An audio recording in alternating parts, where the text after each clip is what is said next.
Today we will be discussing about the national income and products accounts, and this is the part 1 of my class. Now let us talk about the definition and concept of gross national product. Gross national product or GNP is the money value of all the final goods and services produced by normal residents of a country inclusive of depreciation during a financial year, whether operating within the domestic territory of the country or outside. Now, what is depreciation? Depreciation is the expenditure on maintenance of the machinery of any company. Now, gross national product at market prices is the market value of all final goods and services produced by the normal residents of a country during a financial year, inclusive of depreciation. That means the depreciation charge has not been deducted from the market value of all final goods and services.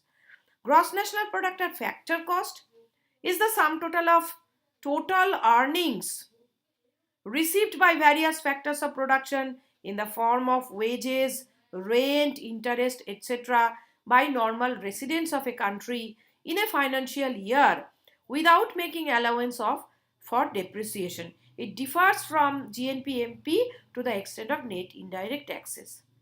Because factor cost means payments to the factors of production. Now, whenever the entrepreneur makes payments to the factors of production, he keeps an amount for paying the taxes to the government. So, this portion that is called indirect tax, and a portion of the income is received by the entrepreneur from the government as subsidies.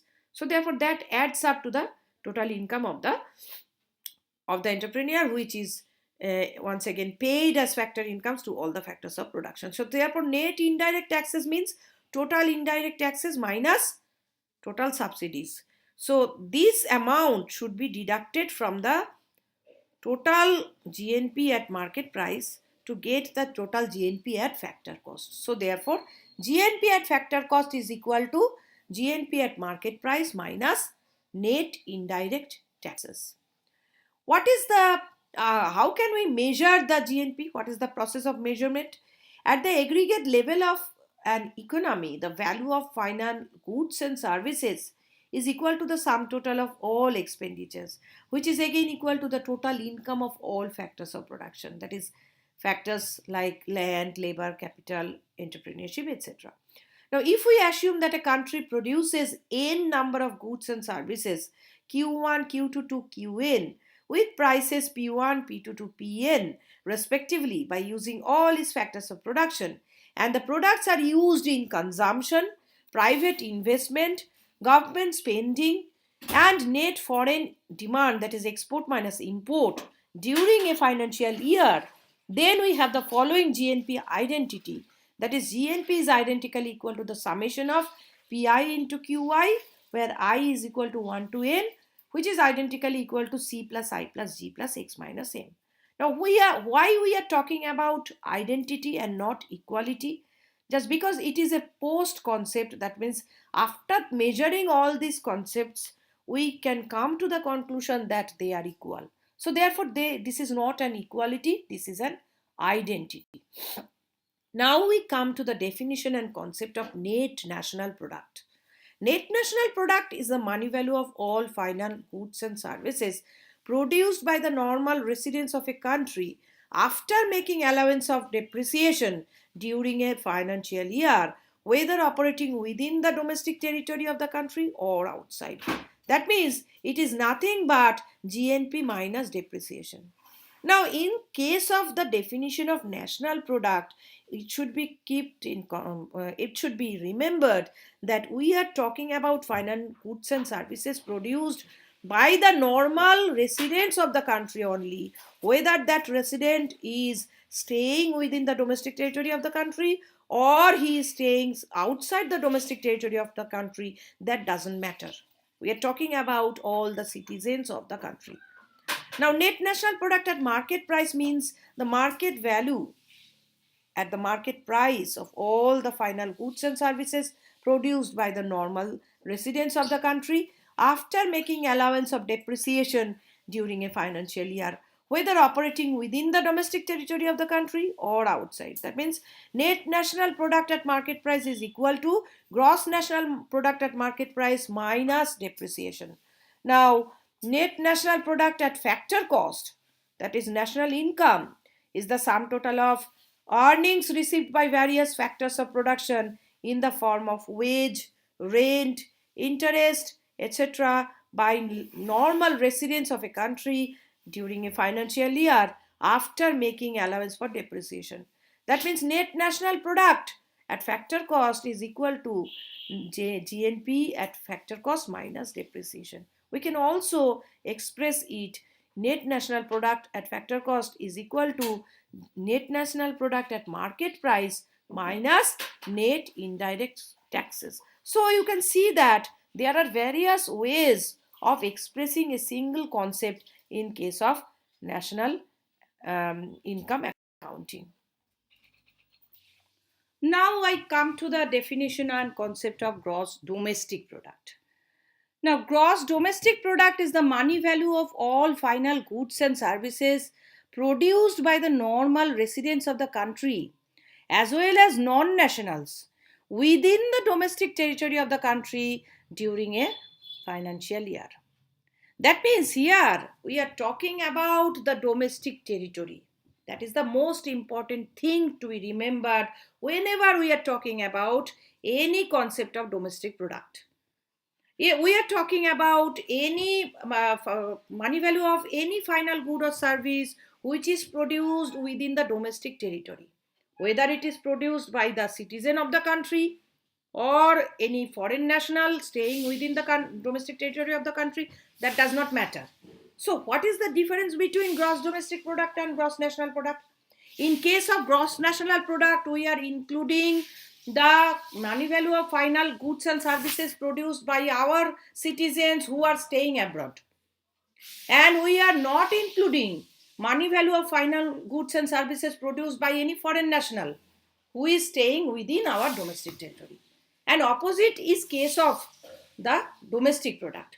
When we are talking about gross domestic product, we are including the market value of final good or service produced by any foreign national who is producing anything within the domestic territory of our country. And we are excluding the money value of final good or service produced by any citizen of this country who is staying abroad, that is, who is not within the domestic territory of the country. So that is the difference between national product concept and domestic product concept. So here we are actually deducting or excluding the net factor income earned from abroad. That should be excluded from gross national product in order to get the gross domestic product. That means gross domestic product is equal to gross national product minus net factor income earned from abroad. Now, gross domestic product at market price means market value of all final goods and services produced by the normal residents of the country as well as non-nationals within the domestic territory of the country inclusive of depreciation. So here we are not deducting the depreciation. And gross domestic product at factor cost, that means the sum total of earnings of various factors of production. The factors of production may be national or non-national, whoever it is, in the form of wages, interest, rent, profit, etc. within the domestic territory of a country in a financial year inclusive of depreciation. So GDP at a factor cost is equal to GDP at market price minus net indirect taxes. Here only we are deducting the net indirect taxes from GDP at market price, just because these indirect taxes are not paid to the factors as their incomes, but they are paid to the government. So therefore, that is the difference between the market price concept and the factor cost concept. It should be remembered always that market price concept and factor cost concepts has a difference, that is the net indirect taxes. Because factor, whenever we are measuring anything at factor cost, net indirect taxes are not included in it. But whenever we are measuring anything at market prices, that is the total value of production, inclusive of the amount of money which will be later on paid to the government in terms of indirect taxes. Now, what is the definition and concept of net domestic product? It is obvious that net domestic product is the money value of all final goods and services produced by the normal residents of the country as well as the non-nationals within the domestic territory of the country during a financial year after making allowance for depreciation. That means we should deduct the depreciation cost from gross domestic product, and then we will get net domestic product. And net domestic product at market price means market value of all final goods and services at the prevailing market prices produced by the normal residents of a country as well as non-nationals within the domestic territory of a country during a financial year after making allowance for depreciation. That means NDP-MP equal to GDP-MP minus depreciation. And net domestic product at factor cost means the sum total of total earnings received by the various factors of production in the form of wages, rent, interest, etc. by the normal residents of the country as well as non-nationals within the domestic territory of the country after making allowance for depreciation. That means net domestic product at factor cost means equal to gross domestic product at factor cost minus depreciation. But there is also another way to express the net domestic product at factor cost. That is, net domestic product at factor cost is equal to net domestic product at market price minus net indirect taxes. As why it can be expressed in such a way, I have already mentioned in the earlier slide in case of gross national product at factor cost and gross national product at market price. Now, the definition of concept of national income. National income is the sum of compensation of employees. Compensation of employees is nothing but the payments to the employees. Operating surplus and mixed income accruing to the normal citizens of a country, residents of a country during a financial year after making allowance for depreciation. That means it is technically the net national product at factor cost. So net national product at factor cost or national income is equal to what are the main elements within it? First of all, net domestic factor income, all the incomes of the domestic factors, and after that net factor income earned from abroad. So whoever is staying abroad and earning some income, that will be included in the national income. So therefore, because he is the national citizen of that nation, so that therefore his income will be included. So net national product at factor cost means net domestic factor income plus net factor income earned from abroad. It can be explained in some other way, that is gross national product at factor cost minus depreciation is equal to net national product at factor cost or national income. So now we have to talk about the disposable income, but for that purpose, first of all, we have to define the transfer payments. So transfer payments are payments received without any contribution to current output. Transfer payments are of two types: current transfers and capital transfers. Current transfers. Now let us. So therefore, transfer payment is any kind of payment a person receives without contributing anything in the current output of the country. And that can be classified into two types: current transfers and capital transfers. A current transfer is one which is made out of the current income of the payers and adds to the current income of the receivers.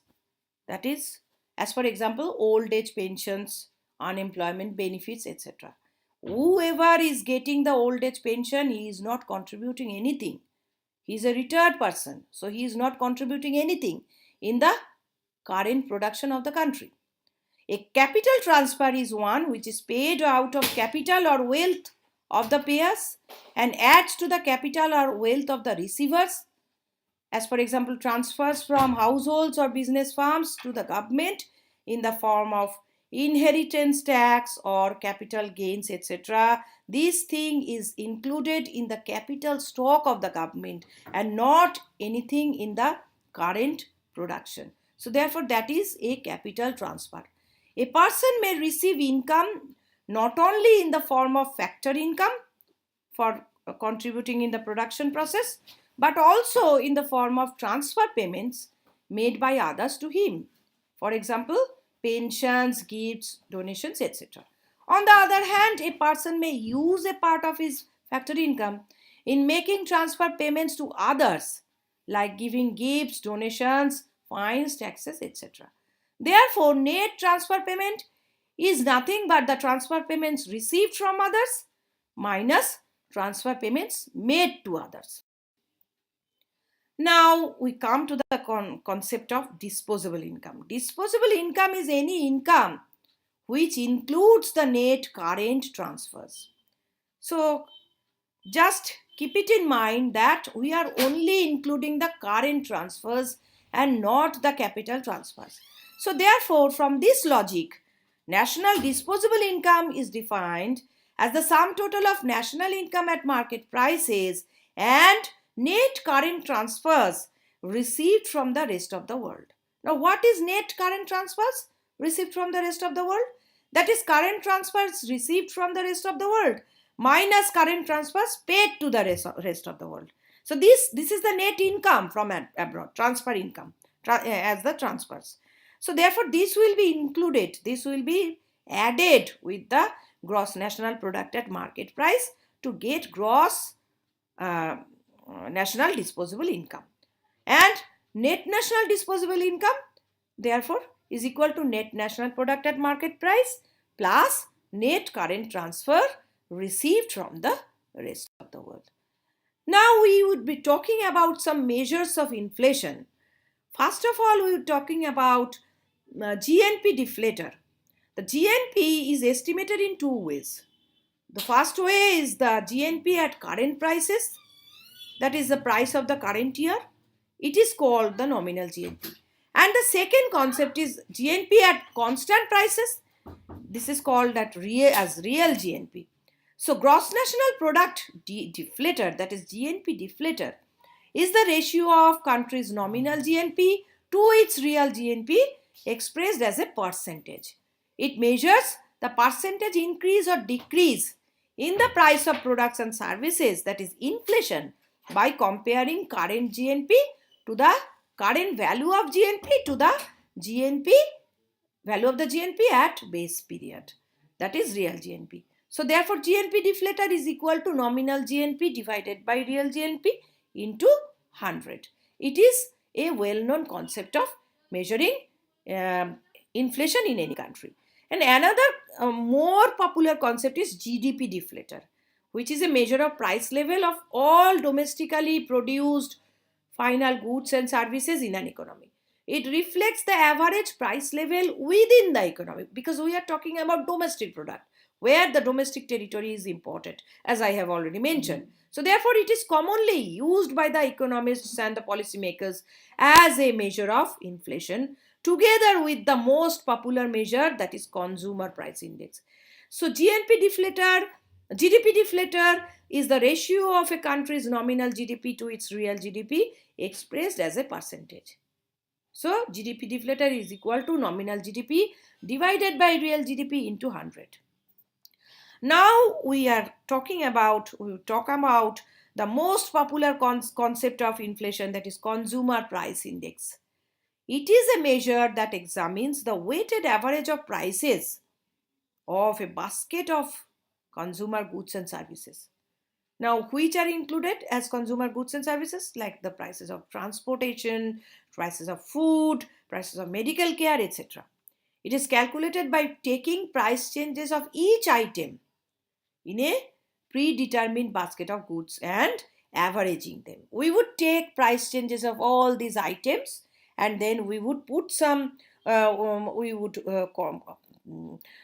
calculate the weighted average of this price change, and that is called consumer price index. Changes in consumer price index are used to assess price changes associated with the cost of living, because obviously the price level of consumer goods and services is related to the cost of living. So therefore it is very important, and only consumer goods and services are taken here, just because we are interested to know the changes in the changes in the cost of living.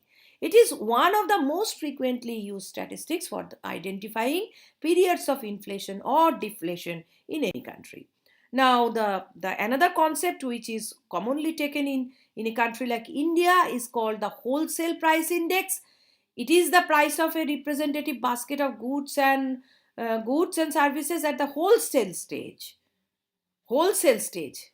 So it consists of over 2,400 commodities in India.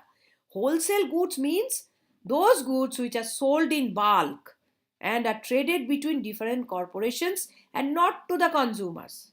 Wholesale goods are sold to the sellers. The sellers purchase it and then they sell these to the consumers. So therefore wholesale goods, the prices of the wholesale goods are taken into account here.